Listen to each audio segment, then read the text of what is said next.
যেভাবে লেখা আছে আমি সেভাবেই পড়ছি। জন্মের পর থেকে আজ পর্যন্ত আমি সিলেট শহরে একটি পাড়াতেই আছি। জীবনে পার হয়েছে 18টি বসন্ত। 18 বছরের এই ছোট্ট জীবন অনেক কিছুর পরিবর্তন হতে দেখলেও আমার পাড়ার এক প্রান্তে থাকা একটা দোতলা বাড়ির কোনো পরিবর্তন হতে দেখেনি। ছোটবেলা থেকেই এই বাড়িটির প্রত্যেকটি জানালা খোলা দেখে আসছি।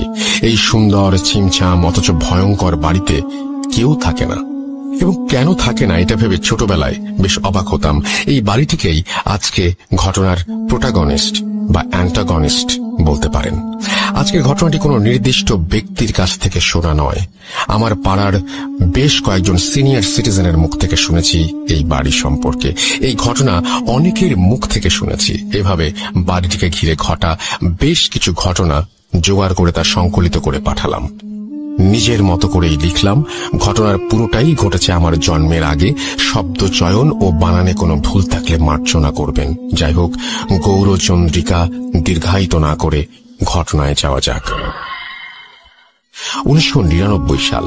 আমাদের পাড়ায় এক মধ্যবয়স্ক দম্পতি পাড়ার এক কোনায় থাকা পরিত্যক্ত 6 শতক জমি কিনে সেখানে বাড়ি করে বসবাস শুরু করেন।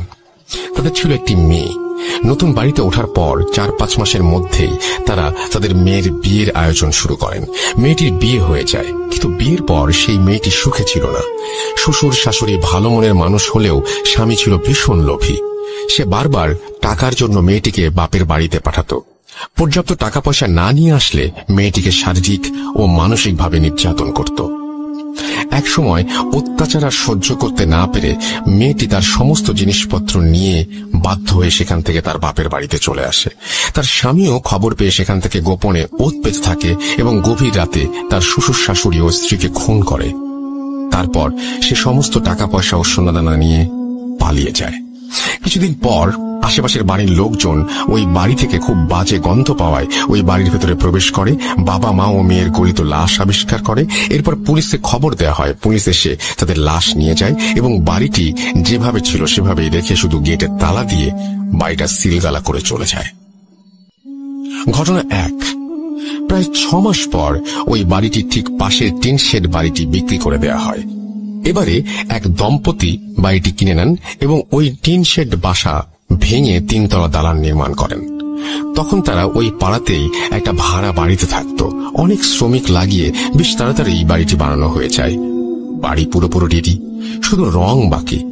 বাড়ি রং করতে মাত্র 2 জন রং মিস্ত্রি আসায় রং করতে তুলনামূলক বেশি দিন লাগছিল। একদিন কাজ শেষ করতে করতে একটু রাত হওয়ায় ওই দম্পতি সেই রাতে তাদের জন্য ওই বাড়ির বারান্দায় ঘুমানোর ব্যবস্থা করে দেয়। মাঝরাতে ঘুমোতে যাবার আগে কোনো এক রং শ্রমিক সিগারেট খাবার ইচ্ছে হলো। সে সিগারেট ও ম্যাচ হাতে ছাদে উঠে যায়। ছাদে গিয়ে সে সিগারেট জ্বালিয়ে ম্যাচটা না নিভিয়েই ওই পুরনো ভবনে ছুড়ে দেয়। পরদিন সকালে ঘুম থেকে ওঠে সেই শ্রমিক এবং দেখে সে বারান্দায় একা, পাশের জন নেই। সে খুঁজতে শুরু করলো। খুঁজতে খুঁজতে সে ছাদে চলে যায়। গিয়ে আবিষ্কার করলো তার সাথে শ্রমিকটি প্রান্তে চৈতন্যহীন হয়ে পড়ে আছে। ঘটনা 2। পরবর্তীতে ওই নতুন বাড়িতে সেই দম্পতি বসবাস শুরু করে। তাদের 2 ছেলে। বড় ছেলে ঢাকা বিশ্ববিদ্যালয়ে পড়তো আর ছোট ছেলে ছিল উচ্চ মাধ্যমিকের ছাত্র। ছোট ছেলেটি বিড়াল খুব ভালোবাসত এবং বাড়িতে 3-4টি পোষা বেড়াল ছিল। একদিন ওই বেড়ালগুলো সন্ধ্যার সময় ছাদে উঠে ছাদের কোনায় থাকা টবে গিয়ে একটা ছোট গাছে চড়ে লাফঝাপ করছিল। বেশি নড়াচড়ার কারণে এক পর্যায়ে টব সহ ওই বাড়ির বিড়ালটি পিছলে ছাদ থেকে ফসকে পড়ে যায়। ওই সিলগালা করা বাড়ির আঙিনায় তারা গিয়ে পড়ে। সাথে সাথে ওই বিড়ালগুলো প্রচন্ড জোরে চিৎকার করে ওঠে। সে কেবল 1 মুহূর্তের জন্য। 1 মুহূর্ত পরে সব থেমে যায়। চিৎকার শুনে বাড়ির লোকজন বিড়ালগুলোকে খুঁজতে শুরু করে, কোথাও পায় না। পরের দিন সকালে দেখা গেল পরিত্যক্ত বাড়ির গেট থেকে ঠিক 1 হাত সামনে। ডিয়ার লিসেনার, আজকের এই ইমেল এপিসোডটি অনেক ভয়ঙ্কর হতে চলেছে। লিসেনার্স, আপনারা জানেন আমাদের এই টপ ভূত এফএম চ্যানেলটি কতটা ভালোবাসার একটি চ্যানেল এবং আপনাদের মতো কত লক্ষ লক্ষ মানুষ এই চ্যানেলটিকে ভিজিট করে। লিসেনার, আপনারা দেখেছেন আমি কয়েকদিন ধরে ভিডিও দিতে পারিনি, কেননা আমার সাথে কিছু শত্রুতা আমার সাথে কিছু মানুষ সমস্যার সৃষ্টি করেছেন। সেই সমস্যাগুলো কাটিয়ে উঠেছি। এখন থেকে নিশ্চিতভাবে প্রতিদিন আরজে রাসেল ভাইয়ার বাছাইকৃত ঘটনাগুলো আপনারা পেয়ে যাবেন টপ ভূত এফএম রাত 10টায়। আপনারা সবাই সাথে থাকবেন, আগের মতো ভালোবাসবেন। চলুন আমরা চলে যাই ঘটনাতে। খুব যত্ন করে সারি করে গুছিয়ে 3টি বিড়ালের লাশ। প্রত্যেকটা বিড়ালকে ঘাড় মোটকে মারা হয়েছে। যেটা আরো আশ্চর্যের বিষয় সেটা হলো বিড়ালগুলোর শরীরে এক ফোঁটা রক্তও নেই। শুকনো ঠনঠনে জায়গায় বিড়ালের মৃত শরীরগুলো এমন ভাবে সাজিয়ে রাখা হয়েছে যে দূর থেকে দেখলে মনে হয় 3টি বিড়াল খুব আরাম করে ঘুমোচ্ছে। অবাক করা ব্যাপার হলো বাড়িটি কিন্তু সিলগালা করাই রয়েছে। বিড়ালগুলো ওই বাড়িতে আটকে পড়ে ওদের কেন মেরে এখানে রেখেছে সেটা কেউ বুঝতে পারছিল না। ঘটনা 3। ঘটনা 1 বর্ণিত পরিত্যক্ত বাড়ির পাশে থাকা সেই 3তলা বিল্ডিং। এই বিল্ডিং এ একটি বাসায় নতুন ভাড়াটিয়া ওঠে। সেই পরিবারে ছিলেন স্বামী স্ত্রী, তাদের কলেজ পড়ুয়া ছেলে ও মেয়ে এবং 80 বছরের এক দাদু। এছাড়াও এক যুবক ভৃত্য ছিল যার কাজ ছিল সর্বক্ষণ বৃদ্ধের খেয়াল ও যত্ন রাখা। ভৃত্যটি কাজকর্ম ও আচার ব্যবহার ভালো হলেও মনে মনে সে বাড়ি থেকে চুরি করে পালিয়ে যাবার ফন্দি আঁটছিল। কিছুদিন পর ভৃত্য একদিন সুযোগ বুঝে আলমারির চাবি চুরি করে বাড়ির টাকা পয়সা ও সোনাদানা সরিয়ে ফেলে। কিন্তু পালাতে গিয়ে সে বাসার কর্তা গিন্নির নজরে পড়ে যায়। এক নজর দেখেই স্বামী স্ত্রী কারো বুঝতে বাকি রইল না যে ছেলেটি চুরি করে পালাচ্ছে। তারাও ছেলেটিকে ধাওয়া করে। পালানোর পথ না পেয়ে চাকরটি শেষমেশ ছাদে উঠে যায় এবং সেখান থেকে লাফ দিয়ে ওই সিলগালা করা বাড়িটির আঙিনায় পড়ল এবং এক মুহূর্ত পরেই তীব্র স্বরে আর্তনাদ করে উঠল। পরদিন সকালে ওই পরিত্যক্ত বাড়ির গেটে ঠিক 1 হাত সামনে পাড়ার লোকজন ভৃত্যটির মৃতদেহ আবিষ্কার করে, ঠিক সেই জায়গায় যেখানে বিড়ালগুলো পড়েছিল। কিন্তু ভয়ের ব্যাপার হলো তার লাশটিও পুরোপুরি ফ্যাকাশে, একটুও রক্ত নেই, শরীরে কোনো ক্ষত বা আঘাতের চিহ্ন নেই। এটা যে কোনো মানুষের কাজ নয় সেটা বুঝতে কারো বাকি রইল না। ঘটনা 4। এক সময় আমাদের এলাকায় ছিচকে চোরের উপদ্রব বেড়ে গিয়েছিল। সে কারণে পাড়ার কিছু কিছু বাড়িওয়ালা কুকুর পুষতে শুরু করে। পরপর 3টি অদ্ভুত ঘটনা ঘটার পরও পাড়ার এক বাড়িওয়ালা কিছুতেই বিশ্বাস করতে পারছিলেন না যে ঘটনাগুলো অস্বাভাবিক। তিনি সিদ্ধান্ত নিলেন তার কুকুরের একটি বড় বাচ্চাকে তিনি ওই বাড়ির ভেতরে ছেড়ে দেবেন। যেই ভাবা সেই কাজ। ওই বাড়ির পাঁচিল খুব বেশি উঁচু নয়, তাই কুকুরটিকে পাঁচিল টপকিয়ে বাড়ির ভেতরে পাঠিয়ে দিল এবং তাড়াতাড়ি উঠলেন তিনি তার বাড়ির ছাদে কি হচ্ছে তা দেখার জন্য। তিনি দেখলেন কুকুরটি কিছুক্ষণ বাড়ির উঠোনে ঘোরাঘুরি করলো। হঠাৎ করে কুকুরটি গলা ছেড়ে বীভৎস রকমের চিৎকার শুরু করলো। দেখে স্পষ্ট বোঝা যাচ্ছিল ভয়ানক কিছু একটা দেখলে কুকুর যেভাবে রিয়্যাক্ট করে সেটাই হচ্ছে। সেই বাড়িওয়ালা খুব ভয় পান, কারণ কুকুরটির সামনে তিনি কিছু দেখতে পাননি। তাহলে এমন কি দেখেছে কুকুরটি যে ভয় পাচ্ছে তা উনি ঠাহর করতে পারছিলেন না। কুকুরটি সর্বশক্তি দিয়ে দৌড়ে পাঁচিলের দিকে আসতে চাইল, কিন্তু পারল না। বাউন্ডারি ওয়াল পর্যন্ত পৌঁছানোর আগেই কুকুরটি মাটিতে শুয়ে পড়ে প্রচন্ড জোরে হাত পা ছোড়াছুড়ি করতে লাগলো।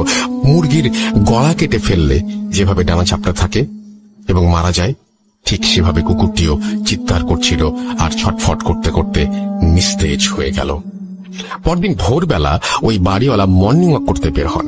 হাঁটতে হাঁটতে তিনি দেখেন তিনি যখন ওই বাড়িটির সামনে দিয়ে হাঁটছিলেন তখন ওই বাসার নারিকেল গাছ থেকে ঝুপ করে কি যেন একটা তার গায়ের ওপরে পড়ল, যা দেখে তিনি দেখা মাত্রই চিৎকার করে উঠলেন তারস্বরে এবং সেন্সলেস হয়ে যান। তার গায়ের উপরে যা পড়েছিল সেটা হলো তার সেই কুকুরের ছিঁড়ে ফেলা মাথা। ঘটনা 5। আমাদের পাড়ার প্রায় অর্ধেক পরিবার মণিপুরী আর বাকি অর্ধেক বাঙালি। জাতিগত সত্তা আলাদা হলেও আমাদের মধ্যে সম্পর্ক অনেক ভালো। পাড়ার কিশোর বয়সের মণিপুরী ও বাঙালি ছেলেমেয়েরা মাঠে গোল হয়ে বসে আড্ডা দিচ্ছিল। তখন কে সাহসী আর কে ভীতু সেটা নিয়ে তর্ক বিতর্ক শুরু হয়। এক পর্যায়ে সাগর নামে এক মণিপুরী কিশোর দাবি করল সে নাকি সব থেকে সাহসী। তখন সবাই তাকে প্রমাণ দিতে বলল। সাগর বলল সে নাকি ভুতুরে বাড়ির ভেতর ঢুকবে এবং সেখান থেকে বের হয়ে আসবে।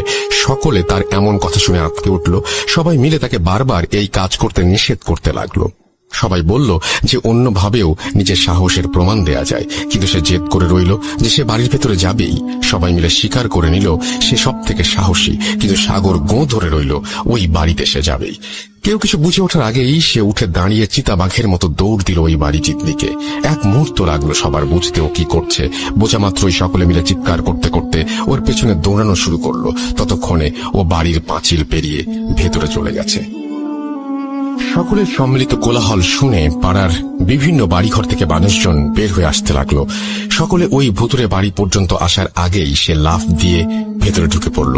প্রায় সাথে সাথেই আর্তনাদ করে সাগর হাঁচড়ে পাঁচড়ে আবার দেয়াল বেয়ে ওই বাড়ির ভেতর থেকে রাস্তায় আসার চেষ্টা করতে থাকে, কিন্তু বোঝা যাচ্ছিল দেয়ালের ওপাশ থেকে কোনো একটা কিছু তাকে আটকে ধরে রেখেছে।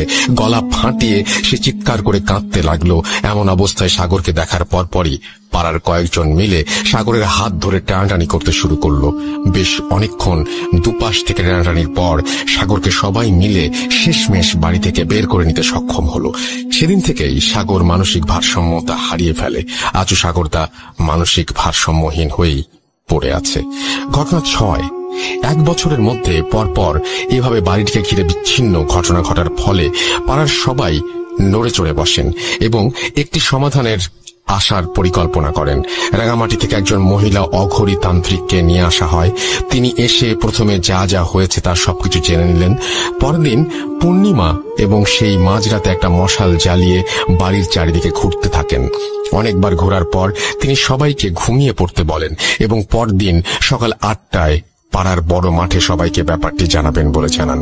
পরদিন 8টা, সকলে অধীর আগ্রহ নিয়ে অপেক্ষা করছে কি হয় সেই রহস্য জানার জন্য। তান্ত্রিক এলেন। তিনি বললেন, তোমাদের পাড়ার ওই বাড়িটি থেকে এই সমস্যা দূর করা সম্ভব নয়, কারণ ওই বাড়িতে অর্ধ শতাধিক শক্তিশালী জিন মিলেমিশে বাস করে।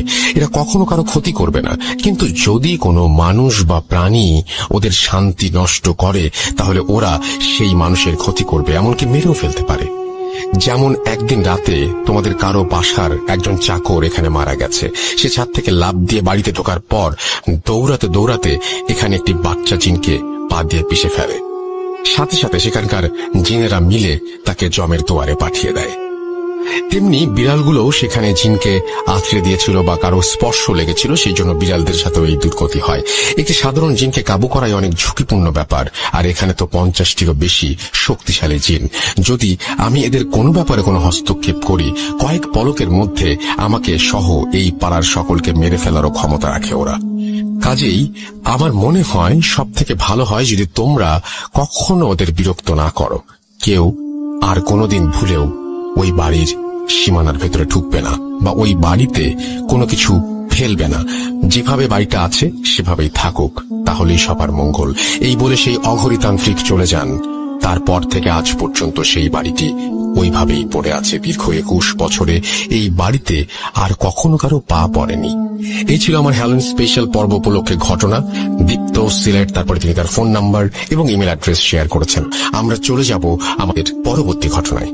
ঘটনাটি আমাদের পাঠিয়েছেন সাবিত ময়মনসিং থেকে এবং তিনি লিখেছেন, আমি মোহাম্মদ সাবিত আলম, ঘটনাটি ময়মনসিং থেকে লিখছি। আজ আমি আপনাদের সাথে আরো একটি ঘটনা নিয়ে আবারও ফিরে এসেছি।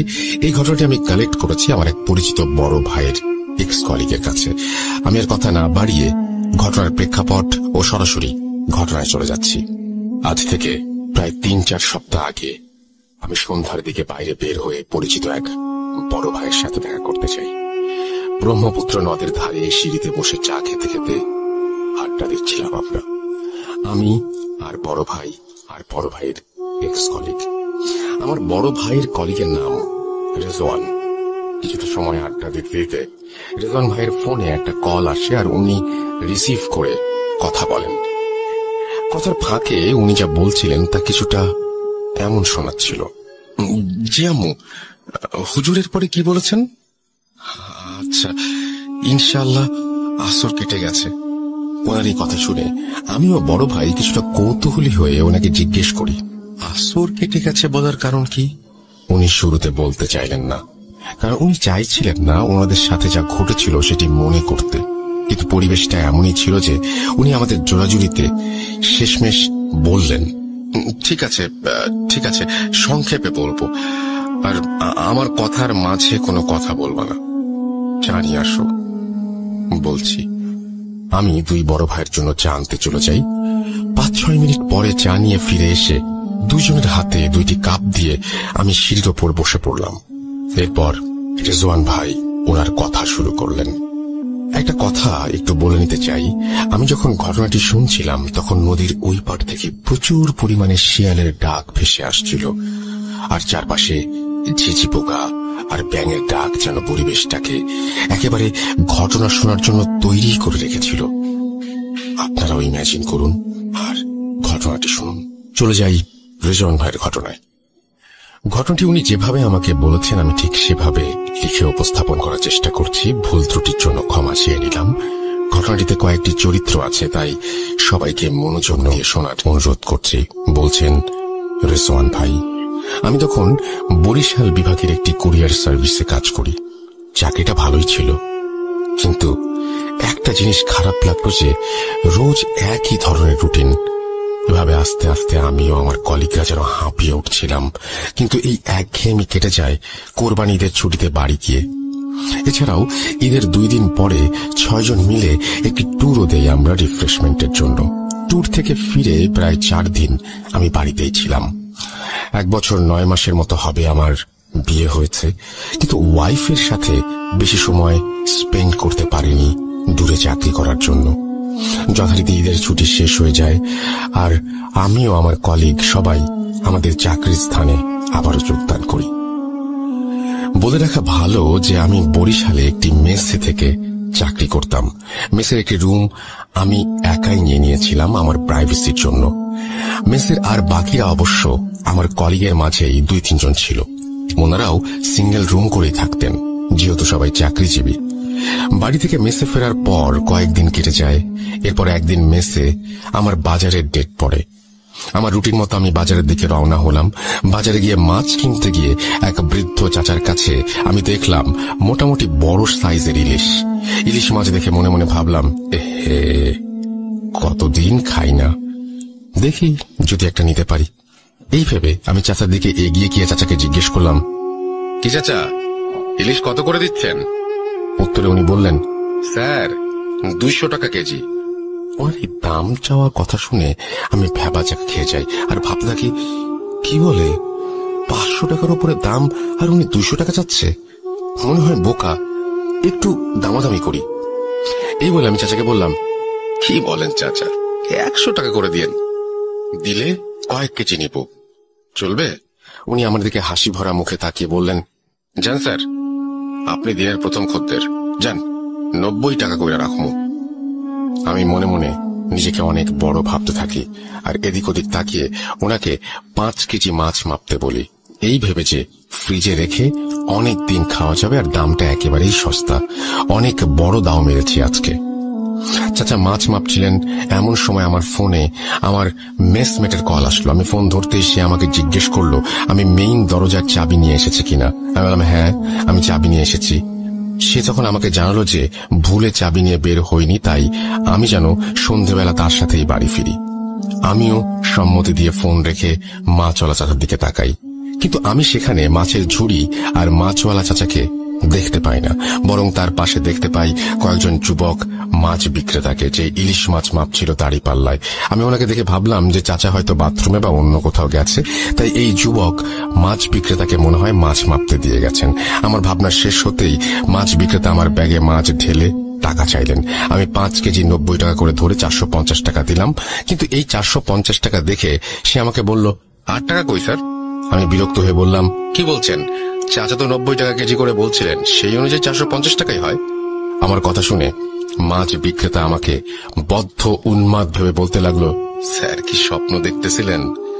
500 টাকা কইরা তো 2500 টাকা হয়, আর আপনি আমাদের 450 টাকা দিতেছেন, এইটা তো 1 কেজিরও দাম না। আমি ওনাকে এবার ধমক দিয়ে বলি, আরে থামেন তো, চাচা কোথায়? যার সাথে দাম দর করেছিলাম ওনাকে ডাকেন।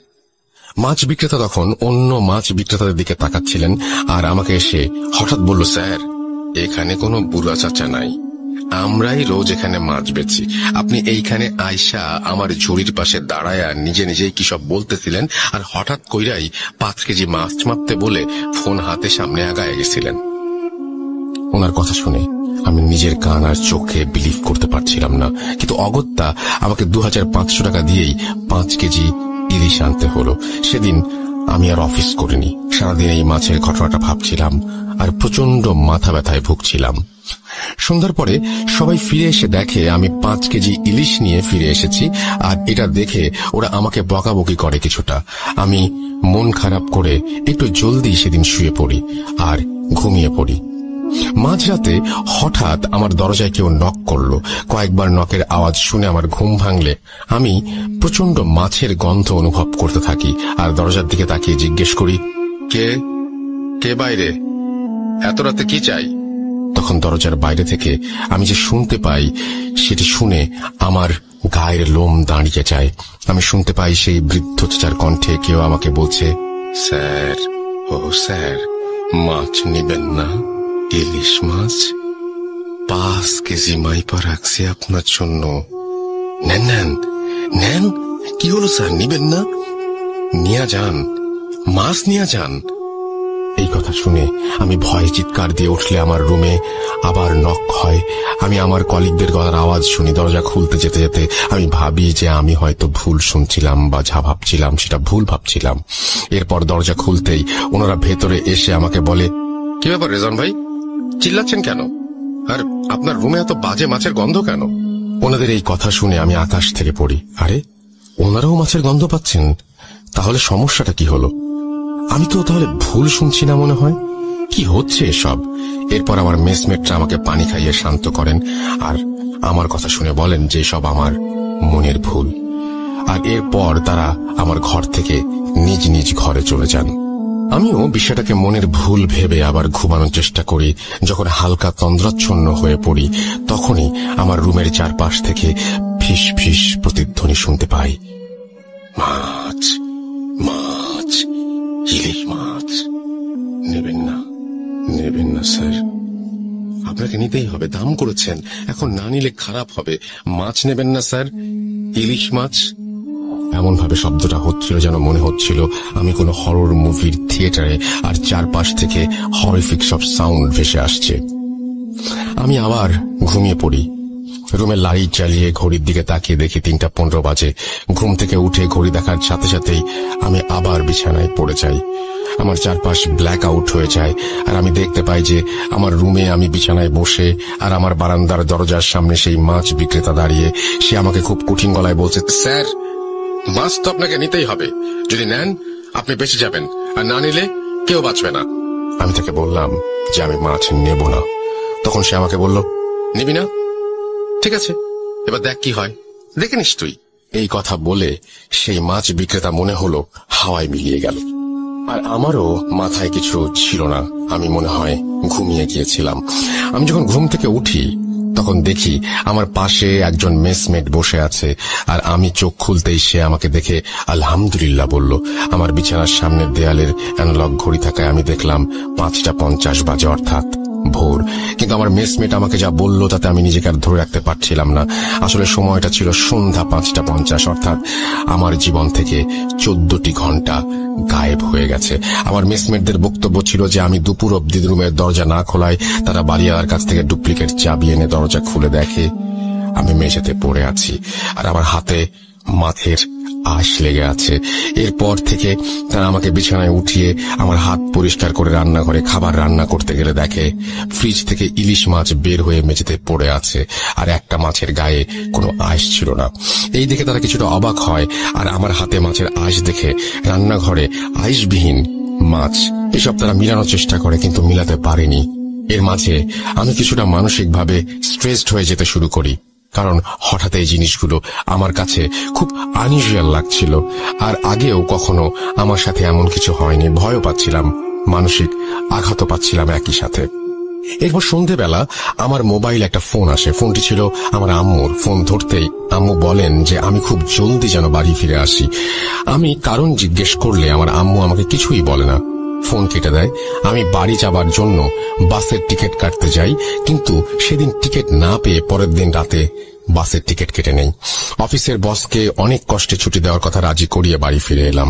বাড়ি ফিরে এসে যে সকল দৃশ্য দেখি তা কল্পনার বাইরে। আমার স্ত্রী মাইশা, সে অসুস্থ, তার চোখের নিচে কালি পড়ে গেছে, হাত পা শুকিয়ে গেছে। আমি আম্মুকে জিজ্ঞেস করলে আম্মু আমাকে যা বললেন তা ওনার ভাষাতেই বলছি। তুই বরিশাল চলে যাবার কিছুদিন পর রাতের বেলা আমরা সবাই ঘুমিয়েছিলাম অন্যান্য দিনের মতোই। শেষ রাতের দিকে খুব জোরে চিৎকারের আওয়াজ পাই আমরা। শুরুতেই বউয়ের ঘরে গিয়ে দেখি বউ নেই। এরপর সারা বাসা খুঁজে শেষমেশ ছাদে গিয়ে তাকে অজ্ঞান অবস্থায় পাওয়া যায়। তার মুখে পানি ছিটিয়ে হাত পা মালিশ করে তার জ্ঞান ফেরানো যায়। কিন্তু জ্ঞান ফিরতেই সে সবার আগে যে কথাগুলো বলে সেগুলো হলো, মাছ মাছ মাছ খাবো, ওকে বল আমার জন্য ইলিশ মাছ আনতে, ও আমাকে মাছ দিয়েছে, ও কেন নেয়নি মা, কেন? এসব বলে তোমার বউ বাচ্চাদের মতো কাঁদতে থাকে। তাকে শান্ত করে ঘরে নিয়ে ঘুম পাড়িয়ে দিই আমি। কিন্তু সকালে ঘুম থেকে উঠলে ওকে জিজ্ঞেস করি ও কেন রাতে ছাদে গিয়েছিল। কিন্তু মায়েশা একেবারে অবাক হয়ে বলে, কি বলছেন মা, আমি রাতে সেই যে বিছানায় ঘুমিয়েছিলাম, এই কেবলই উঠলাম। এই কথা শুনে আমি মায়েশাকে আর কিছু বলি না। এর পরের দিন সন্ধ্যা হতেই মায়েশা ছাদে চলে যায়। শুরুতে ভেবেছিলাম যে তোমার সাথে রোজ বিকালে সন্ধ্যায় ছাদে যাওয়ার অভ্যাস ছিল, কিন্তু তোমাকে মিস করে তাই হয়তো ছাদে যায়। কিন্তু সন্ধ্যায় ছাদে যাওয়া আমার পছন্দ ছিল না। ভেবেছিলাম 2-1 দিন পর ও নিজেই যাওয়া বন্ধ করে দেবে, কিন্তু না, ওর ছাদে যাওয়া সময় কাটানো আরো বাড়তে লাগলো। ওর শারীরিক পরিবর্তন হচ্ছিল, ও শুকিয়ে যাচ্ছিল। সারা রাত দিন ঘুমালেও চোখে নিচে কালি পড়ছিল। গত পরশু সন্ধ্যায় মায়েশা ছাদে যাচ্ছিল, তখন আমি ওকে ছাদে যাওয়ার জন্য আটকালে মায়েশা আমাকে হাতের ইশারায় আমার কান ওর মুখের কাছে নিয়ে আসে।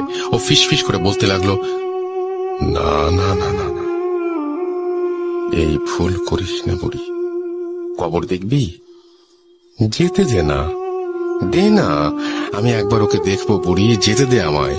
এই কথা বলে মায়েশা সেদিনের মতো আবার বাচ্চাদের মতো কাঁদতে লাগলো। এরপর সে ছাদে চলে যায়।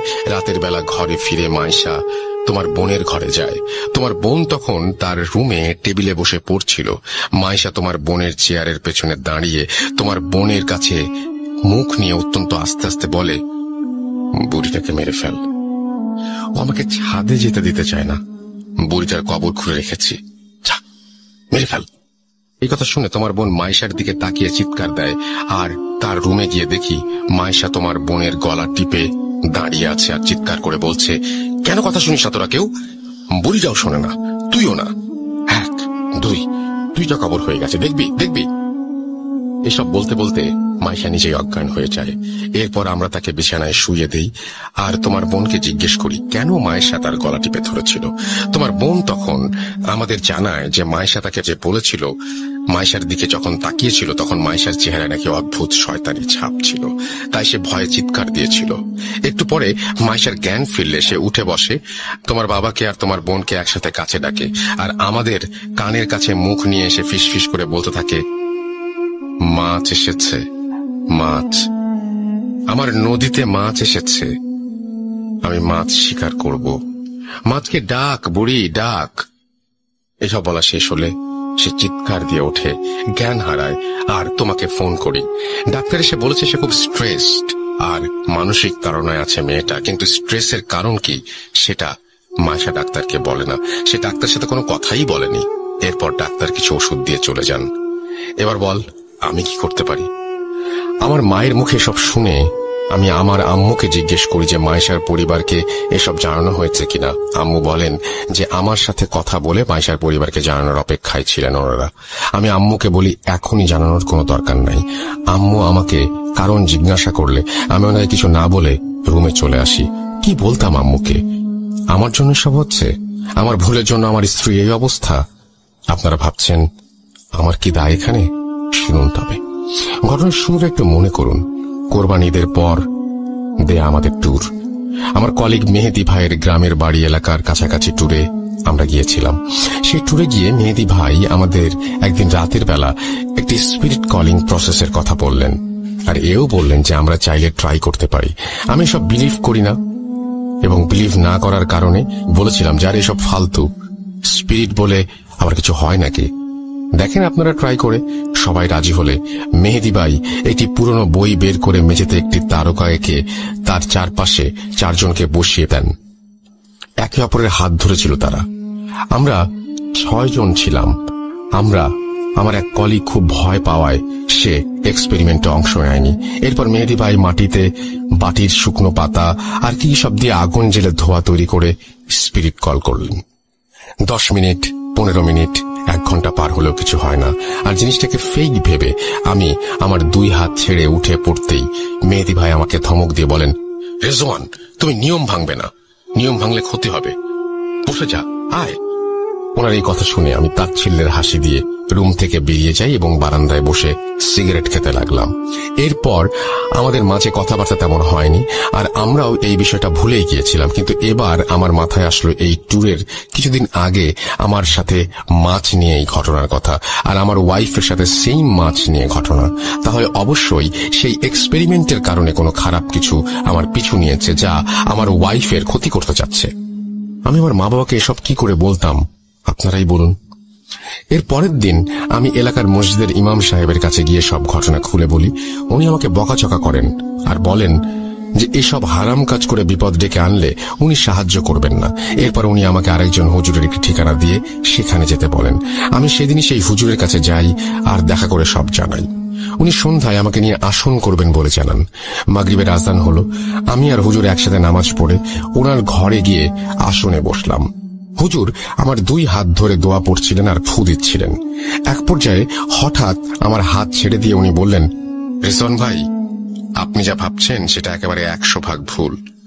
সেদিন ওই এক্সপেরিমেন্টে কোনো জিন হাজির হয়নি, আর আপনার সাথে যা হয়েছে তা কিছুই ওই এক্সপেরিমেন্টের ফল না। হুজুরের মুখে সব শুনে আমি ওনাকে জিজ্ঞেস করি, তাহলে আসল সমস্যা কি? আমার কথা শুনে হুজুর বলেন, আমার বাসায় না গেলে উনি বুঝতে পারবেন না, আর আমার বাসায় যাবার আগে কিছু প্রস্তুতি আছে ওনার, যা ওনার করতে 3-4 দিন সময় চাই।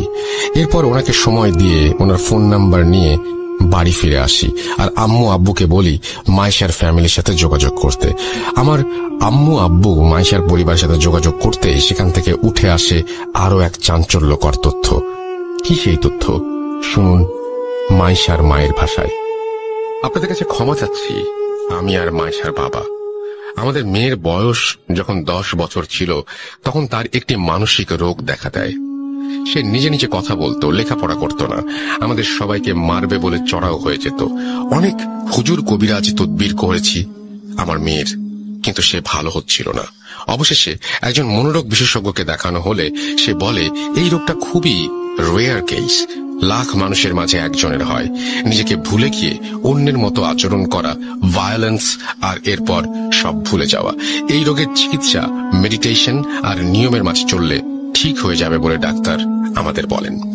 3-4 মাস আমার মেয়ের চিকিৎসা হয়, আস্তে আস্তে সে ভালো হয়। ডাক্তার আমাদের বললেন আমার মেয়ে খুব একা ফিল করে সবার মাঝে থেকেও। ওকে এই একাকিত্বের ফিলিংসটা আর যেন ছুতে না পারে।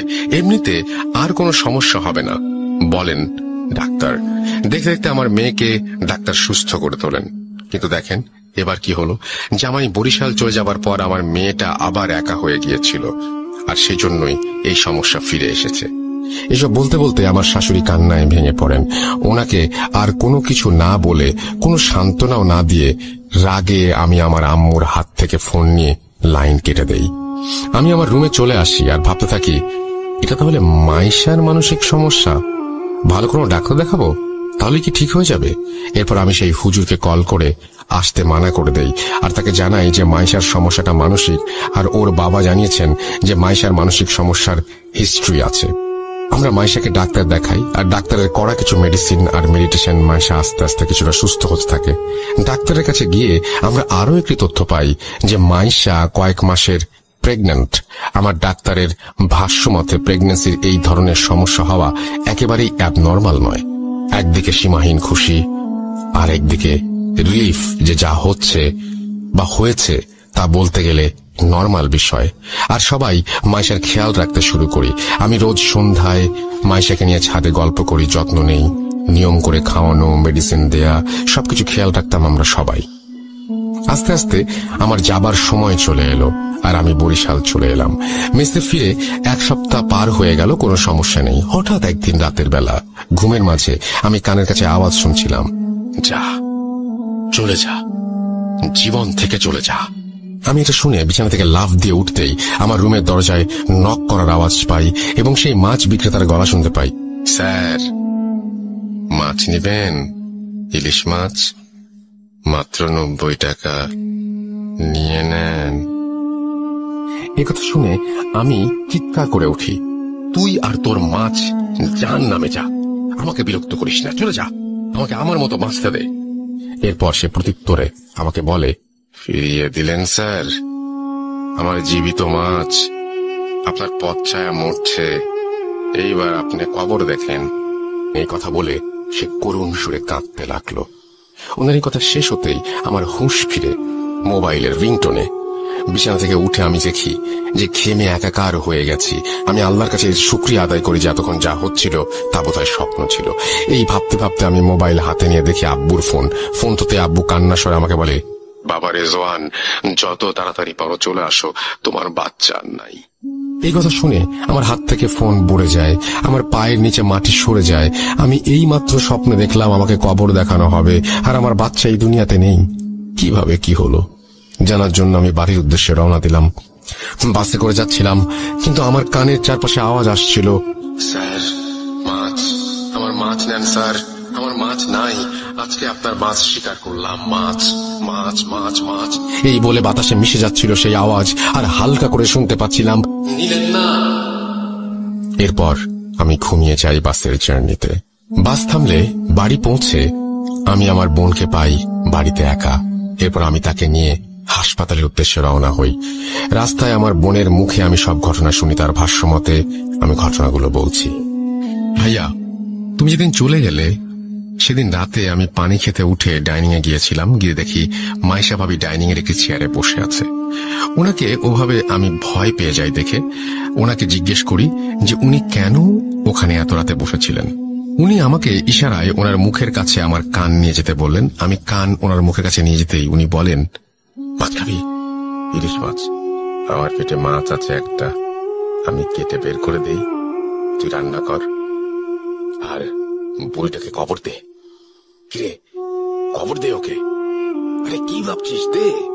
এই বলে উনি মেঝেতে বসে পড়েন আর মাটিতে আঁচড়ে আঁচড়ে বলতে লাগলেন, এই দেখ আমি কবর খুঁড়ছি, মাছটাকে বের করব, কবর দিতে হবে যে, যা বুড়িটাকে ডেকে আন।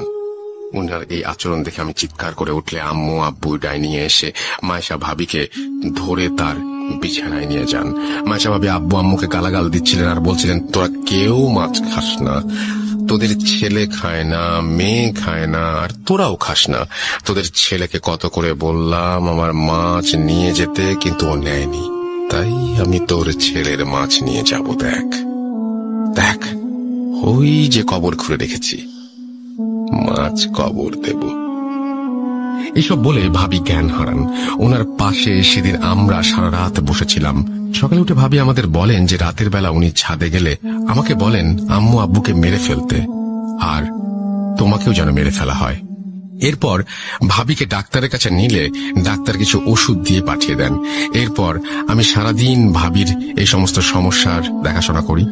একদিন রাতের বেলা ওনাকে কোথাও খুঁজে পাওয়া যাচ্ছিল না। ছাদে গিয়ে দেখা যায় উনি ছাদের কোণে বসে ধারালো লোহার টুকরা দিয়ে নিজের হাত খোঁচাচ্ছেন আর পেটে খোঁচাচ্ছেন, আর পেট থেকে বের হওয়া রক্ত খাচ্ছেন। এসব দেখে আমরা খুব ভয় পাচ্ছিলাম, কিন্তু ডাক্তার বলছিলেন যে প্রেগন্যান্সির অনেক সমস্যাই হয়, আর তুমিও 2-1 দিন হলো চাকরিতে ফিরে গেছো, তাই তোমাকে আর ফোন করে বলিনি। কারণ এমন বারবার ছুটি নিলে তোমার চাকরি কিভাবে থাকবে, সংসারই কিভাবে চলবে। এরপর একদিন রাতের বেলা আমি আমার রুমে ঘুমাচ্ছিলাম। হঠাৎ আমার রুমে কুকুরের ডাক শুনে আমি লাফ দিয়ে বিছানা থেকে উঠে যাই, আর আমার রুমে কুকুরের ডাক কোথা থেকে এলো দেখতে থাকি। এর মাঝে হঠাৎ পচা মাছের গন্ধ দিয়ে আমার রুম ভরে যায়। আমি বিছানা থেকে উঠার জন্য পাশ ফিরতেই দেখি মাইশা ভাবি বাজে হাসি নিয়ে আমার পাশে শুয়ে আছেন, আর কুকুরের আওয়াজটা উনিই মুখ দিয়ে করছিলেন। আমি ওনার শরীর থেকে রক্তের গন্ধও পাচ্ছিলাম, আর তাই তাকে জিজ্ঞাসা করি যে কেন এখানে রক্তের গন্ধ, কেনই বা সে ওইরকম বাজে আওয়াজ করছে। তখনই সে মুখে হাত দিয়ে ধরে ফেলেন, আর কানের কাছে মুখ এনে তিনি বলেন, মাছ শিকার করেছি। এই বলে সে আমার হাতে একটি ছুরি ধরিয়ে দিয়ে বলেন, নে বুড়িকে মেরে ফেল আর কবরের ধাক্কা দিয়ে ফেলে দে। আমার হাতে ছুরির স্পর্শ পেতেই আমি ছুরিতে আঠালো কিছুর আভাস পাই, আর ভাবির হাত সরিয়ে জোরে চিৎকার দেই। আমার চিৎকারে আব্বু আম্মু রুম থেকে এসে লাইট অন করে যা দেখেন সেটা ভোলার না। আমরা দেখি আমার ভাবির পেট থেকে রক্ত বেরিয়ে বিছানা ভিজে গেছে, শরীরের কাপড় কাটা। ওনাকে ধরে বিছানায় শুয়ে আমি আর আম্মু পেটের কাপড় সরিয়ে দেখি ওনার পেটে 2-3টা স্ট্যাবের দাগ। আমাদের বুঝতে বাকি রইল না যে ভাবি কি করেছেন। তৎক্ষণাৎ ওনাকে হাসপাতালে নিয়ে যাওয়া হয়। ডাক্তার জানান ওনার বাচ্চা আর বেঁচে নেই। আমার বোনের মুখে সব শুনে আমি রাগে দুঃখে একাকার হয়ে যাই আর মনে মনে বলতে থাকি, মাছ কি, কেনই বা মাছ নিয়ে এত ঘটনা। এরপর আমি হাসপাতালে গিয়ে দেখি আমার শ্বশুর শাশুড়ি সহ অনেকেই সেখানে উপস্থিত আছেন। মাসির সাথে দেখা করি, সে ঘুমোচ্ছে। তাকে ওই অবস্থায় দেখে আমার মরে যেতে ইচ্ছা করছিল। এরপরে সব কেন শুধুমাত্র মানসিক সমস্যা নয় তা বুঝতে পারি আমরা সবাই। আর আমি সেই হুজুরকে ফোন করি যার সাথে আগে দেখা করছিলাম। সেদিন রাতে আমাদের বাসায় হুজুর আসেন এবং আসন করেন। এর আগে হুজুর হাসপাতালে গিয়ে মাইশাকে দেখে আসেন আর আমাদের কাছ থেকে সবকিছু জেনে নেন। আমাদের বাসায় এসে হুজুর আসন করেন আর কিছুক্ষণ পরে উনি বলতে শুরু করেন ওনার কথা, ওনার ভাষায় আমি বলছি, রেজওয়ান ভাই, আপনার স্ত্রীর ওপর খবিস জিনের ভর হয়েছে ভাই। ধীরে ধীরে সে আপনাদের পরিবার শেষ করে দেবে। আপনি যে স্বপ্ন দেখতেন সেগুলো সেই দেখাতো, আর লক্ষ্য ছিল আপনাকে পাগল করে দেয়া। আর সে মাছ বিক্রেতার রূপ ধরে আপনার সাথে ছলনা করছে। আমি হুজুরকে জিজ্ঞেস করলাম জিনের ভর করার কারণ কি। উত্তরে হুজুর বললেন, ভাই, আপনার স্ত্রীকে নিয়ে রোজ সন্ধ্যায় ছাদে যেতেন, আর আপনি যেদিন চলে যান বরিশাল, তার পরদিন বা কিছুদিনের মাঝে সন্ধ্যায় আপনার স্ত্রী ছাদে একাই যায়। তার চুল ছিল খোলা। সন্ধ্যাবেলায় আপনার স্ত্রীকে দেখেই সেই জিন আকৃষ্ট হয়ে যায় আর মাইশা ভাবিকে সে নিয়ে যাবে বলে ঠিক করে। কিন্তু মাইশা ভাবি প্রেগনেন্ট থাকায় সে রেগে যায় আর ঠিক করে যাকে ভালোবাসে তার কাছ থেকে অন্যের বাচ্চা সে আনতে দেবে না। তাই সে আপনার বাচ্চাকে হত্যা করলো আর আপনাকে পাগল বানিয়ে স্ত্রী থেকে দূরে সরিয়ে আপনার মা বাবাকে মেরে সে আপনার স্ত্রীকে নিয়ে যেতে চাচ্ছিল। ওনার কথা শুনে আমি ওনাকে জিজ্ঞাসা করলাম আমাকে কেন মাছ সাজছে সে। হুজুর বললেন, ওই মাছের মাধ্যমে জিন আপনাকে বশ করে পাগল বানাতে চাইছিল, কিন্তু আপনি সেই মাছ না নেয়ায় সে আপনাকে ধোঁকা দেয় এই বলে যে আপনার মাছ মারবে। আসলে আপনার মাছ হচ্ছে আপনার সন্তান, যাকে ইতোমধ্যে সে মেরে ফেলেছে। এরপর এই সমস্যার পরিত্রাণ চাইলে হুজুর আমাদের বলেন যে এর একমাত্র সমাধান হচ্ছে রুকাইয়া। আমরা যারা মুসলমান আছি, যারা সবাই জানি যে রুকাইয়া জিনিসটা আসলে কি, যারা জানেন না তাদের জন্য বলছি, রুকাইয়া হচ্ছে মুসলিম এক্সোরসিজম বা জিন ছাড়ানোর প্রসেস। ঘটনায় ফিরি, যেহেতু মাইশা অসুস্থ ছিল তাই হুজুর আমাদের বলেন 15 দিন পর মাইশার রুকাইয়া হবে, আর এই 15 দিন মাইশাকে চোখে চোখে রাখতে হবে। হুজুর একটি তাবিজ আমাদের দিয়ে বলেন যে মাইশা যতদিন হাসপাতালে থাকবে ততদিন যেন এই তাবিজ ওর কাছে থাকে, আর উনি আমাদের বাসা বন্ধ করে দিয়ে যান যেন মাইশা বাসায় আসলে অন্তত 15 দিন বাসায় কোনো সমস্যা না হয়। এরপর মাইশা বাসায় ফিরে এলে 15 দিন পর এক শুক্রবারের সন্ধ্যায় হুজুর 4 জন হুজুরকে নিয়ে মাইশার রুকাইয়া করার জন্য আমাদের বাসায় আসেন। মাইশাকে বোরখা পরিয়ে আমি আমার আম্মু আর আব্বু আর বোন মিলে আমার ঘরে নিয়ে আসি আর ওনাকে বিছানায় বসাই। হুজুর একটা ইসলামিক বই বের করলেন আর লাইট অফ করে কয়েকটা মোমবাতি জ্বালিয়ে আমাদের বললেন, যাই হয়ে যাক ভাবিকে ছাড়বেন না। মায়া করবে, কান্নাকাটি করবে, ভয় দেখাবে, আঘাত করবে, কিন্তু আপনারা দুর্বল হবেন না। এরপর হুজুর বাকি 4 জন হুজুরকে বললেন মোমবাতি নিয়ে রুমের 4 কোণায় গিয়ে দাঁড়াতে। এরপর সবাই সবার হাতে থাকা বই খুলে দোয়া আর সূরা পড়তে শুরু করলেন। আমি আর আমার আব্বু সহ আমার বোন মাইশাকে ধরে রেখেছিলাম। দোয়া পড়ার সাথে সাথে মাইশার শরীর ভিজে যাচ্ছিল ঘামে, আর মাইশা মুখ দিয়ে এমন শব্দ করছিল যেন সে নিঃশ্বাস নিতে পারছে না। দেখে মনে হচ্ছিল মাইশার খুব কষ্ট হচ্ছে। এরপর মাইশা ঘাড় ঘুরিয়ে আমার কানের কাছে বলতে লাগলো, স্যার, মাছ কিন্তু নিয়ে ফেলেছি, এবার বড় মাছ নিব। হুজুর কি করবে? ও তো নিজেই নিজের রক্ষা করতে পারবে না, ওই দেখ হুজুর কবরে। এই বলে সে আমার চেহারা বরাবর একটি ফু দিল। আমি বেহুশের মতো হয়ে গিয়েছিলাম আর দেখতে পেয়েছিলাম এক জঙ্গলে পড়ে আছি, আর আমার সামনে একটি কবর খোঁড়া, কবর একটি লাশ যার মুখের দিকে কাফন খোলা। লাশটি ছিল সেই হুজুরের। এই দেখে আমি চিৎকার করে উঠি আর আমার মনে হতে লাগলো আমার উপর বৃষ্টি পড়ছে। হঠাৎ আমার হুঁশ ফিরে এলো। আমি দেখলাম হুজুর আমার হাত ধরে ঝাঁকি দিয়ে বলছেন, ভাই, বলেছিলাম না ধোঁকা দিবে, শক্ত হন। এরপর হুজুর আবার দোয়া পড়তে লাগলেন। আমি চোখ বন্ধ করে মাইশাকে ধরেছিলাম। কিছুক্ষণ পর আমার কানে সেই বৃদ্ধ মা চলার আওয়াজ শুনতে পাই, যাচ্ছি, আমি চলে যাচ্ছি, কিন্তু তোর সন্তানকে সাথে নিয়ে যাচ্ছি। ছেলের লাশ দেখ, চোখ খোল, আরে চোখ খোল, মাছ তো নিলি না, ছেলেকে বিলিয়ে দিলি, কেন মাছ নিলি না? আমি মাইশার মুখে এসব শুনে চোখ খুলিনি, আর মাইশা আস্তে আস্তে নিস্তেজ হয়ে গেল। রুমের চারপাশ থেকে উচ্চ স্বরে শুনতে পেলাম, আলহামদুলিল্লাহ, আল্লাহু আকবার। এরপর হুজুর আমাকে চোখ খুলতে বলেন। চোখ খুলতেই আমার আম্মুকে দেখলাম রুমে লাইট অন করতে, আর আমার বোন পানি এনে মাইশার মুখে ছিটিয়ে দিল। আমি আর আম্মু মাইশার হাত মালিশ করতে লাগলাম। একটু পর ওর জ্ঞান ফিরে এলো। ও বলল, রেজওয়ান, কি হলো আমার? আমার মনে হচ্ছে আমার ভেতর থেকে কেন জানি ভারী একটা বোঝা চলে গেছে। কি হয়েছে বলো তো? মাইশার কথা শুনে হুজুর মুচকে এসে বললেন, সবই আল্লাহর ইচ্ছা। আপনি ভালো হয়ে গেছেন। আপনি নিশ্চয়ই জানেন আপনার সাথে কি হয়েছে। যাই হোক, আল্লাহর রহমতে আর কিছু হবে না ইনশাআল্লাহ। আপনাকে একটা তাবিজ দিচ্ছি, 7 দিন পর খুলে ফেলবেন, আর কখনোই সন্ধ্যার পর ছাদে যাবেন না। এই বলে তাবিজটা দিয়ে হুজুর চলে যান। রেজওয়ান ভাই এইটুকু বলে দীর্ঘশ্বাস ফেলেন। ঘটনাটি ঘটেছে কয়েক বছর আগে। আমি আজও ভুলতে পারিনি কিছুই। বাজারে গিয়ে এখনো মাছ কেনার সাহস হয় না আমার। আমার নিষ্পাপ বাচ্চাটা আর দুনিয়ায় নেই, সব ভেবে কেমন যেন লাগে। আমি একটা কথাই আমার বোনদের উদ্দেশ্যে বলতে চাই যে সন্ধ্যার পরে কেউ ছাদে যাবেন না খোলা চুলে, মাথায় কাপড় দিয়ে রাখবেন। গুরুজনের কিছু কথা আসলেই মেনে চলা উচিত। মনে রাখবেন, যা রটে তা কিছুটা বটে। আর একটা কথা, একটা ভুল যে কারো জীবন ছারখার করে দিতে পারে। মাইশা এখন ভালো আছে, আমার বাবা মাও ভালো আছে, কিন্তু আজও আমার কোনো সন্তান নেই। এই বলে রেজান ভাই ওনার ঘটনা শেষ করেন। এরপর নদীর পাড় থেকে উঠে আমার এক পরিচিত বড় ভাই আর রেজান ভাইয়ের কাছ থেকে বিদায় নিয়ে বাড়ির দিকে চলে আসি।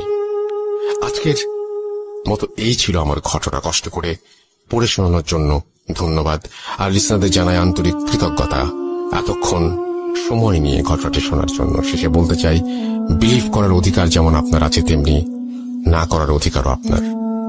অনিচ্ছাকৃত ভুল ত্রুটির জন্য ক্ষমা করবেন। আজ বিদায় নিচ্ছি সাবিত ফ্রম ময়মনসিং। সবাই ভালো থাকবেন। আসসালামু আলাইকুম। আমরা এখন আমাদের একটা চমৎকার ঘটনায় যাব। আমাদের নতুন একজন অতিথি এসছেন তার কাছে, তারপরে তো বাবু ভাই আছেন। সুতরাং আমি এটাই বলছি যে আপনাদের অপেক্ষা করতে হবে। আজকের এই ঘটনাটি চমৎকার একটি ঘটনা। আমরা চলে যাচ্ছি সেই ঘটনায়। যিনি ঘটনা বলবেন তিনি তার নাম, পরিচয়, কোথা থেকে এসছেন, সো আমরা সরাসরি। আসসালামু আলাইকুম রাসেল ভাইয়া, আশা করি আপনি ভালো আছেন। আমি মাহমুদ শোয়েব, আমি বগুড়ার এয়ারপোর্ট এলাকা থেকে বলছি। আমি এই নিয়ে আপনার ওখানে প্রায় 23 বার গিয়েছি। অনেকেই আমাকে চেনেন এবং জানেন যে Mahmud Shoaib RJ Russell Booth.com যায় এবং সে তার নিজের সাথে ঘটে যাওয়া ঘটনা বলে। ঠিক একইভাবে আজকে আমি নতুন একটি ঘটনা বলবো।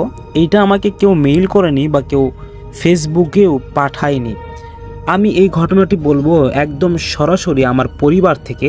আমার নিজের বড় ভাইয়ের সাথে ঘটনাটি ঘটে গিয়েছে। রাসেল ভাইয়া, আমি আজকের এই ঘটনাটি বলবো, আর এই ঘটনার যে অডিয়েন্সদের ভালো লাগবে না এমনটা হতেই পারে না। রাসেল ভাইয়া, আমি যতগুলো ঘটনা আপনার অডিয়েন্সদের কাছে বা আপনার স্টুডিও থেকে বলেছি, আমি আশা রাখি যে আমার ঘটনাগুলো অবশ্যই ভালো হয়, কারণ ঘটনাগুলো খুব বাছাইকৃত। তো রাসেল ভাইয়া, আমি আপনার ওখানে যাওয়া আসি করতেছি, এর মাঝে অনেকেই আমাকে ফেসবুকে, আমার MD শোয়েব ফেসবুক আইডিতে তারা নতুন নতুন অনেক ঘটনা দিয়ে একদম ভরে ফেলেছে। রাসেল ভাই, আপনি যদি অনুমতি দেন তাহলে আমি সেগুলো অন্য কোনো এক ঘটনায় বা অন্য কোনো দিন বলবো, শেয়ার করব, যদি আপনার পারমিশন পাই আর কি। আমি এখন সরাসরি আমার ঘটনায় যাব।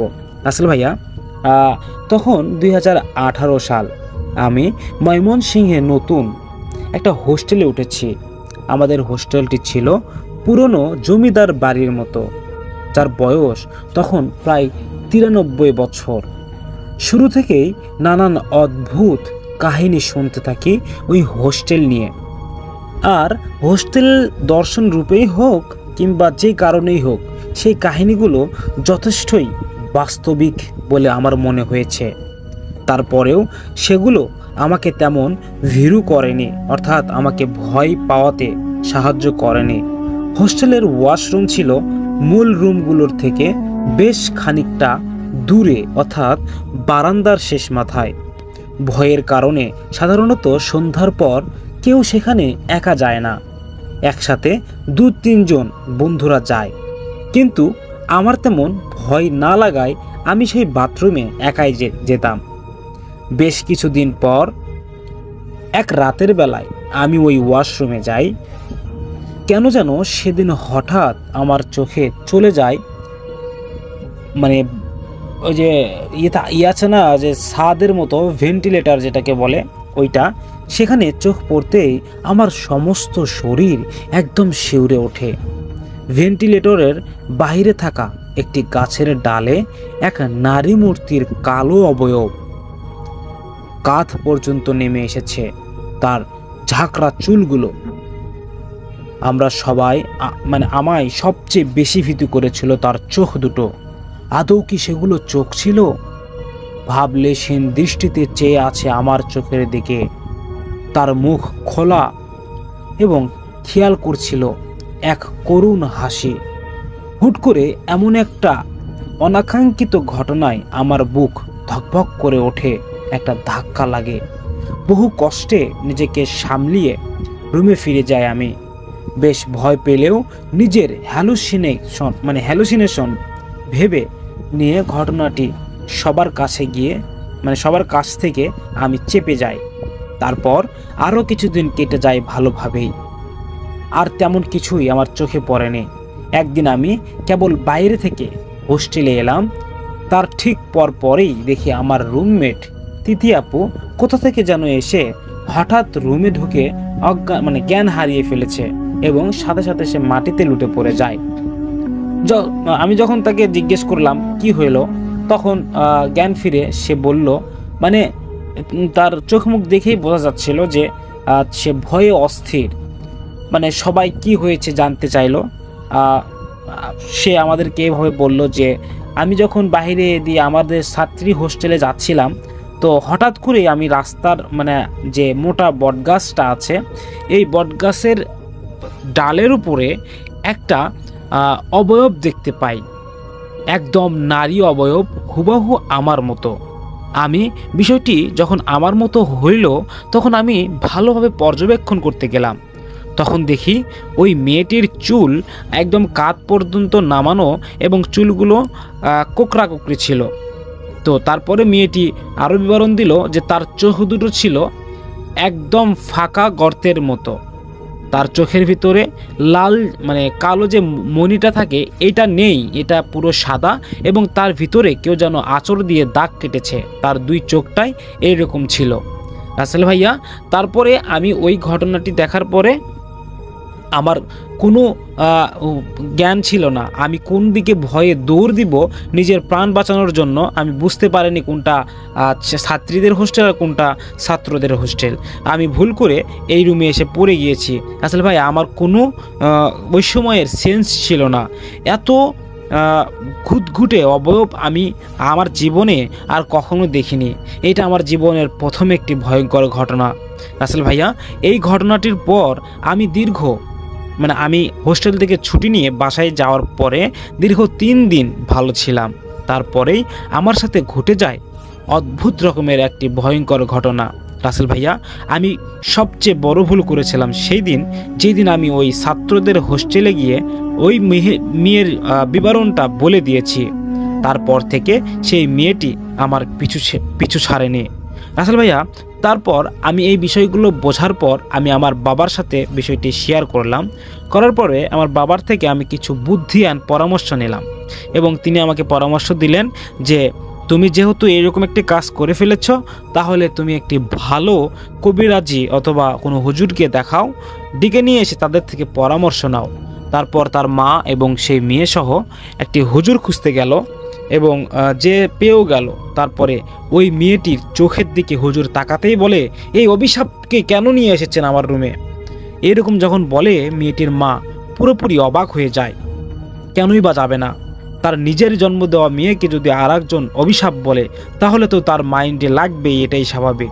আসলে ভাইয়া, তারপর ওই কবিরাজকে ঠান্ডা করে তার মা বলল বিষয়টি, যে বাবা, আমার মেয়েটা অনেক ভালো এবং নামাজ কালাম পড়ে, তো তার সাথে সে হোস্টেলে থাকতো। সে বগুড়ার ব্যাটালিয়ন স্কুলের এক সাইডে হোস্টেলে থাকতো, যেই হোস্টেলটা অনেক ভয়ঙ্কর।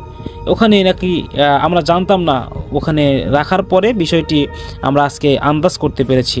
যেভাবেই হোক ওই অবয়বটা আমার মেয়ের পিছু লেগেছে। আপনি যেভাবেই হোক একটু সাহায্য করেন, এবং আল্লাহ তাআলার অশেষ রহমতে আমি জানি যে আপনি এই সমস্যা থেকে আমাদেরকে কাটিয়ে তুলতে পারবেন। রাসেল ভাইয়া তারপরে ওই কবিরাজ তার মিশন শুরু করে দেয়। তিনি বললেন যে আপাতত এই 1 বোতল পানি তাকে প্রতি রাতে খাইতে বলবেন। আপনারা এখন যান, বিষয়টি আমি দেখব, আপনাদের আর কখনো এখানে আসতে হবে না। আমি এখান থেকেই ওই অভিশপ্ত শয়তান জিনটাকে শিক্ষা দিয়ে দিব।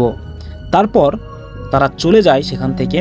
এরপর এই ইমাম সাহেব মানে অর্থাৎ কবিরাজ তিনি তার আবার ওই ধ্যানে যায় এবং সেই জিনটাকে, এটা ছিল মেয়েদের রূপ নিয়েছিল, কিন্তু এই জিনটা ছিল 1911 সালের এক ভয়ঙ্কর জিন। সে মানে আগেকার জিন, সে পরিত্যক্ত একটা জিন, সে গাছে গাছে ঘুরে বেড়ায়। জিন রাজ্য থেকে তাকে বের করে দেওয়া হয়েছে কোনো একটি ভুলের কারণে, যে ভুলটা সে আবারও ঘটাতে চাচ্ছে আর কি। ঠিক তখনই এই কবিরাজ তাকে বলল, তুই এর পিছনে ছাড়বি কিনা বল। তখন বলল যে ওই আমার বিবৃতি বলে দিয়েছে, আমি ওকে ছাড়বো না। এই কথা বলে হুজুরটি ছিল অনেক শক্তিশালী এবং জিনটা সেই তুলনামূলক শক্তিশালী কম, যেহেতু রাজ্যত্যাগী জিনের আর কি পাওয়ার থাকতে পারে, শুধুমাত্র মানুষদেরকে একটু বিরক্ত করবে, এটাই স্বাভাবিক। তারপর ইমাম সাহেব বলল, ঠিক আছে, তুই যদি পারিস তাহলে ওর পিছনে লাগিস, তারপরে বাকিটা আমি দেখব। তারপরে দ্বিতীয় দিন যখন ওই মেয়ের বাড়িতে ওই জিন ঢোকার চেষ্টা করে রাত 12টায়, ওই যে পানি দিয়েছিল ওই পানিটা খেয়ে মেয়েটির একটা ভিতরে একটা অদ্ভুত রকমের ইসলামী শক্তি চলে আসে, যা অদ্ভুত যত কিছু খারাপ জিন বদ জিন এর অবয়বগুলো রয়েছে তাদের থেকে তাকে রক্ষা করবে ইনশাআল্লাহ।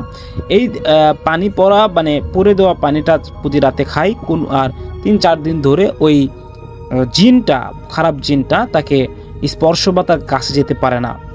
আসলে ভাইয়া এরপরে ওই ইমাম সাহেবের কাছে ওই মেয়েটির মা আবার গেল যে, বাবা আমার মেয়েকে রেখে আসছি, একটু আপনি আমাদেরকে যদি বলতেন এর পরবর্তী পদক্ষেপ কি। আলহামদুলিল্লাহ আমার মেয়ে তো ভালো আছে। তখন বলল, আপনি আর 4 দিন অপেক্ষা করেন, 1 সপ্তাহ যদি ওই মেয়ের কাছে ওই জিনটা না যেতে পারে তাহলে ওই জিন আপনি চলে যাবে। যেই কথা সেই কাজ। ঠিক আছে বলে চলে গেল। 4 দিন পর আবার ইমাম সাহেব নিজেই তাদের বাসায় গেল। যাওয়ার পরে শোনে যে মেয়ে সুস্থ আছে আলহামদুলিল্লাহ এবং ওই জিনটা চলে গিয়েছে তাকে ছেড়ে। তারপর থেকে এখন পর্যন্ত কোনো সমস্যা হয়নি রাসেল ভাইয়া। এই ছিল ঘটনা, আজকে আমার ছোট্ট ঘটনা। যদি ভালো লাগে শেয়ার করবেন। আমরা আপনার কণ্ঠে আর একটি ইমেল শুনতে চাই রাসেল ভাইয়া। আমি প্রথম যে ঘটনাটা পড়ব সেই ঘটনাটি আমাদের একজন লিসেনার পাঠিয়েছেন। আমি তার মতো করেই পড়ার চেষ্টা করব। তিনি যেভাবে লিখেছেন সেভাবে পড়ছি। আমার পরিচয় দিলে সমস্যা নেই। আমি তুষার মাহমুদ, রাজশাহী জেলার পুঠিয়া থানার তাড়াশ নামক গ্রাম থেকে ঘটনাটি লিখছি। ভালো লাগলে পড়ে শোনাবেন। যেহেতু ঘটনাটি একটি বাগানকে কেন্দ্র করে, তাই ঘটনাটির প্রমাণস্বরূপ সেই বাগানের কিছু ছবি ইমেইল করে পাঠিয়ে দিলাম। জানি না ঘটনাটি তেমন ভৌতিক কিনা, তবে আমি যে কালো সময়টা পার করেছি তা কখনো আমি এবং আমার পরিবার ভুলতে পারবে না। ঘটনাটি শুরু হয় 2013 সালের মে মাসের দিকে। আমি তখন সবেমাত্র ক্লাস 7-এ পড়ি। দিনটি ছিল বুধবার। কেন জানি সেই দিনটিতে সারাদিনই মেঘাচ্ছন্ন ছিল। সকাল থেকে মেঘ থাকা সত্ত্বেও কোনো বৃষ্টি হচ্ছিল না, কিন্তু হালকা বাতাস হচ্ছিল আর আমার মনটা সবসময় বিচলিত হচ্ছিল। সকাল থেকে দুপুর পর্যন্ত তেমন কোনো সমস্যা হলো না। তো মানসিক অসুস্থতা ভেবে দুপুরের খাওয়া দাওয়া সেরে একটা ঘুম দিলাম।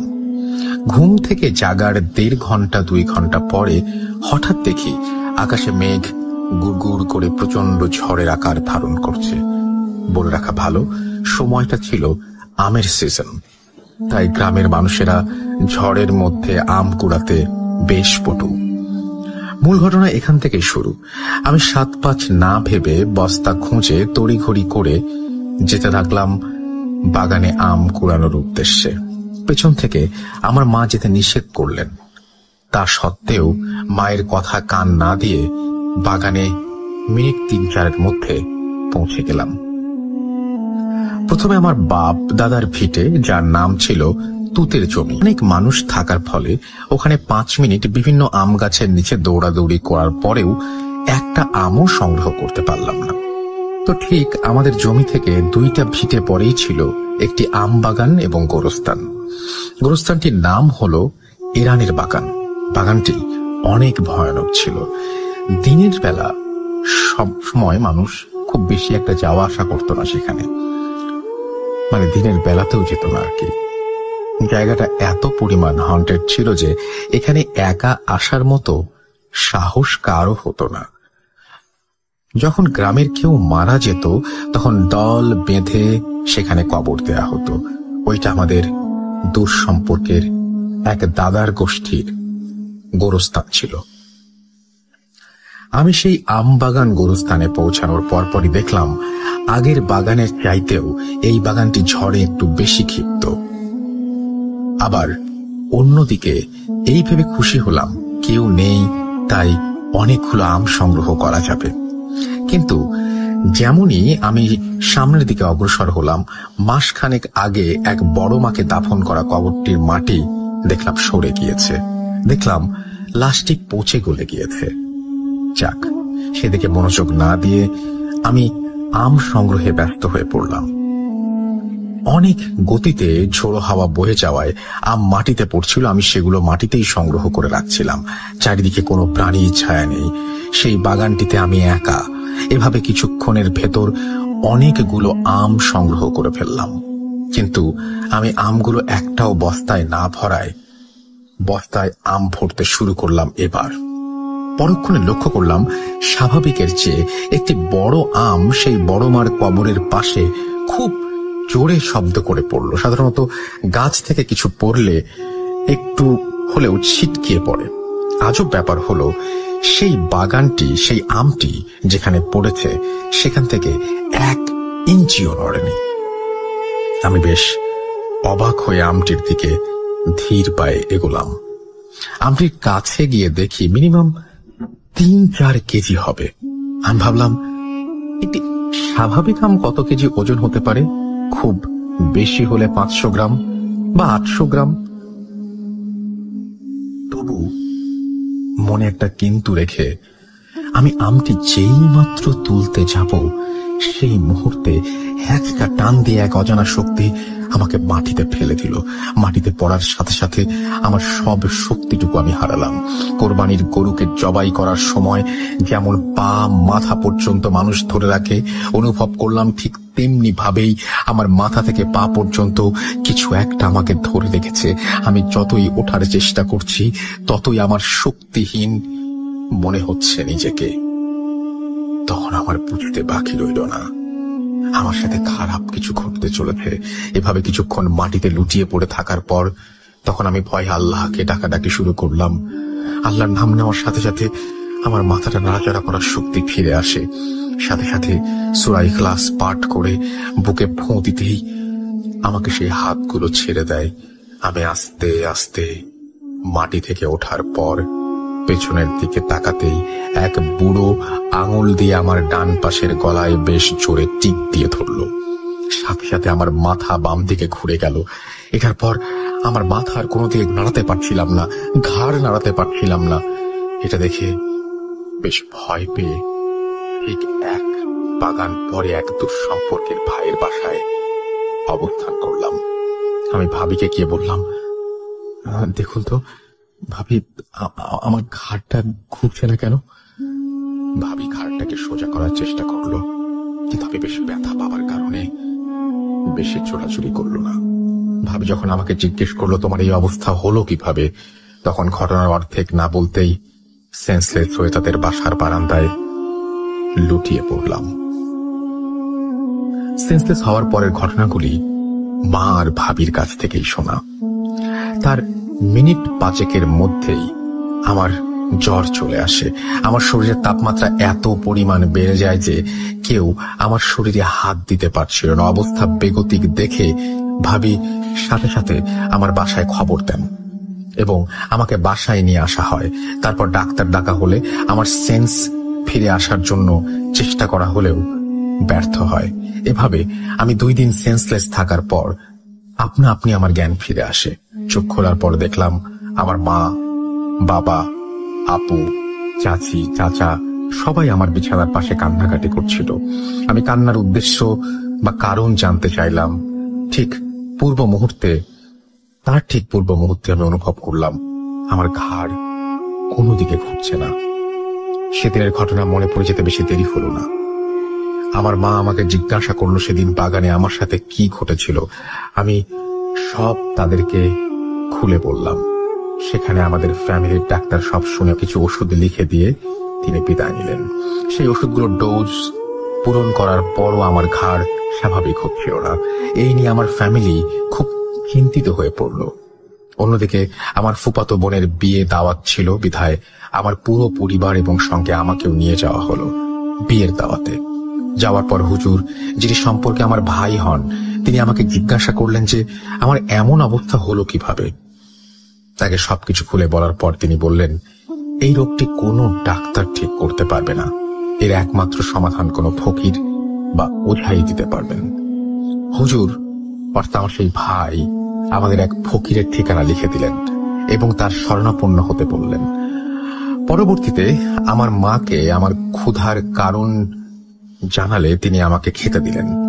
সেখানে আমাকে এক পিস গরুর মাংস এবং মাংসের ঝোল দিয়ে ভাত খাওয়ানো হলো। ভাত খেয়ে ওঠার পর কেন জানি আমার ঘাড়ের ব্যথা দ্বিগুণ হয়ে গেল। যখন আমার ঘাড়ের ব্যথা সীমাহীন বা সহ্যহীন পর্যায়ে পৌঁছে গেল, তখন আমি জ্ঞান হারালাম। যখন রাতের দিকে আমার জ্ঞান ফিরল, তখন দেখলাম আমার বাড়ির উঠোনে একটা গোল বৃত্তের মধ্যে চেয়ারে বসে আছি আমি। সামনে এক ফকির কি যেন পড়ছিল, আর সামনে রাখা এক গ্লাস পানিতে ঝাড়ফুঁক করছিল। তিনি অনেকক্ষণ পানি পড়ার পর কাছে এসে আমাকে গ্লাসের পানিটুকু খেতে বললেন। আমি কোনো প্রশ্ন না করে চুপচাপ পানিটুকু খেলাম। পানিটুকু খাওয়া শেষ করতেই অনুভব করলাম আমার ঘাড় স্বাভাবিক, অর্থাৎ ঘোরাতে পারছি, হালকা হয়ে গেছে। তারপর আমাকে বাড়ির বারান্দায় চেয়ারে বসিয়ে দেওয়া হলো। কিন্তু আশ্চর্যের ব্যাপার হলো, ফকির নানা বারান্দায় 10 সেকেন্ডের মধ্যে ঘুমিয়ে পড়লেন। আমি কিছু বুঝতে পারলাম না। ঘন্টাখানেক পর সেই ফকির নানা উঠে বসলেন, কিন্তু স্বাভাবিক একটা মানুষ কথা বললে যেরকম হওয়া দরকার ঠিক সেরকম ছিল না। ততক্ষণে বুঝলাম জিনটি ফকির নানার শরীরে ভর করেছে। বেশ কর্কশ কণ্ঠ নিয়ে বললেন, ছেলের বাবা মাকে কাছে আনো। আসার পরপরই বলল, আপনার ছেলেকে অনেক পছন্দ হয়েছে, আমরা ওকে ওই পুরীতে নিয়ে যেতে চাই, আপনারা কি দেবেন? বিনিময়ে আপনাদের অনেক টাকা পয়সা, সোনা মণি মুক্ত দিব। কিন্তু আমার বাবা মা আমাকে দিতে অস্বীকৃতি জানালেন। তবু এভাবে 3 বার প্রশ্ন করা হলো, বলল যে না। তারপর ফকির নানা তার ভেতর থেকে বলে উঠলেন, তোর পরিচয়, কেন এই ছেলের উপর ভর করেছিস সব বল। জিনটি বলল তার নাম হাকমত, সে তার পরিবার নিয়ে ওই গোরস্থান কবরেই বসবাস করে। সপ্তাহখানেক আগে তার গাছে হাসুয়া দিয়ে ছেলেটি বেশ কয়েকটা কোপ মারে, যা সেই কোপের মাঝে একটা কোপ তার মেয়ের পায়ে লাগে। কিন্তু কোপ লেগে আঘাত লাগার পরেও সে তার পরিবারকে জানায়নি, কারণ ছেলেটাকে তার খুব পছন্দ হয়ে গিয়েছিল। তারপর 2-3 দিন পরে ছেলেটার পরিচয় আমার মেয়ে এনে দেয়। ছেলেটি বাগানে রেগুলার ঘুরতে আসলেও তাকে কখনো একা পায়নি, কিন্তু ঝড়ের রাতে একা পেয়ে আমাদের জগতে নিয়ে আসার ক্রিয়াকলাপ করছিলাম। তখন সে সময়ে আমি আল্লাহর নাম জপ করছিলাম এবং সূরা ইখলাস পড়ে পুরো শরীরে ফু দিয়ে শরীরটি ছাড়িয়ে নেয় ছেলেটি। যেহেতু সপরিবারে ছিলাম আল্লাহ ভীরু, ছেলেটি আল্লাহর কাছে বিচার দেওয়ায় তার ঘাড় মোটকে তার ওপর ভর করি। তাই আপনাদের কাছে একটাই চাওয়া, এই ছেলেকে আমরা নিয়ে যেতে চাই। সবকিছু শোনার পর ফকির নানাও আমাকে দিতে অস্বীকৃতি জানায়। তারপর বলা হয়, তুই অন্য কিভাবে এই ছেলেকে ছাড়বি। সেও আমাকে ছেড়ে দিতে অস্বীকৃতি জানায়। জিনটি বেশ কিছু শর্ত দেয়, ছেলের সাথে আমি সব সময় থাকবো, কিন্তু ক্ষতি করব না। মাসে একবার স্বপ্নে আসবো। তাকে আমি টাকা ধন দৌলতের লোভ দেখিয়ে যদি নিয়ে যেতে পারি, তাহলে আপনারা কেউ বাধা দিতে পারবেন না। শর্তগুলো মানার মতো হলেও ফকির নানার শরীর থেকে জিনটি চলে যায় এবং ফকির নানা আবার মাটিতে লুটিয়ে পড়েন। এইবার ফকির নানার 10 মিনিটে জ্ঞান ফিরল। তারপরে উঠে আমার হাতে এবং কোমরে 2টি তাবিজ বেঁধে দিলেন। তারপর থেকে প্রত্যেক মাসেই আমার স্বপ্নে হাকমত আসে, এসে টাকা সোনার লোভ দেখিয়ে তার সাথে যাওয়ার প্রস্তাব রাখে। হাকমতের এই স্বপ্নে আসা 7 বছর হলে নিরবিচ্ছিন্নভাবে এটা চলছে। আল্লাহর রহমতে আজ পর্যন্ত তার লোভে আমাকে ফেলতে পারেনি। সবাই দোয়া করবেন যেন সে আমাকে তার ফাঁদে কখনো ফেলতে না পারে। ফকির নানা এটা সমাধান রূপে বিয়ে করার পরামর্শ দিয়েছেন। এই ছিল ঘটনা। আমার কাছে আমাদের পরিবারের সাথে ঘটে যাওয়া আরো ভয়ঙ্কর ঘটনা রয়েছে, সময় পেলে লিখে পাঠাবো। তো এই ছিল ঘটনা, এবং আপনি ভেবে দেখুন যে কি চমৎকার একটা ঘটনা, কি চমৎকার ভাবে তিনি লিখেছেন। And thank you very much আপনাকে। আপনি পুঠিয়া রাজশাহী জেলা অর্থাৎ আমের শহরের মানুষ আপনি, এবং আম নিয়ে এই ঘটনাটা লিখেছেন। এবং আপনার ঠিকানাও যে জায়গাটা, সেটা হচ্ছে আমগাছি রোড, তারাস, বানেশ্বর, পুঠিয়া রাজশাহী। চমৎকার, অনেক অনেক ধন্যবাদ আপনাকে। আপনার পরবর্তী ঘটনার প্রত্যাশায় রইলাম। আমরা চলে যাব আমাদের পরবর্তী ঘটনায়। ডিয়ার লিসেনার, আজকের এই ইমেল এপিসোডটি এতদূর পর্যন্তই। আমি আপনাদেরকে পূর্বেই বলেছি যে আমাদের এই চ্যানেলের মাধ্যমে কিছু শত্রু ঢুকে যায় এবং শত্রুতা মুখ করে আমাদের সাথে একটা প্রবলেম সৃষ্টি করে। সেই প্রবলেমটা সলভ করেছে আলহামদুলিল্লাহ। এখন আবার নতুন করে ভিডিও ছাড়া শুরু করেছি। আপনারা যারা আমাদের এই চ্যানেলটিকে আগে থেকে চেনেন তাদেরকে তো অসংখ্য ধন্যবাদ। আর যারা নতুন এসেছেন আমাদের চ্যানেলের ভিতরে, তারা আমাদের এই চ্যানেলটিকে অবশ্যই সাবস্ক্রাইব করবেন এবং নতুন নতুন ঘটনা পাওয়ার জন্য বেল আইকনটি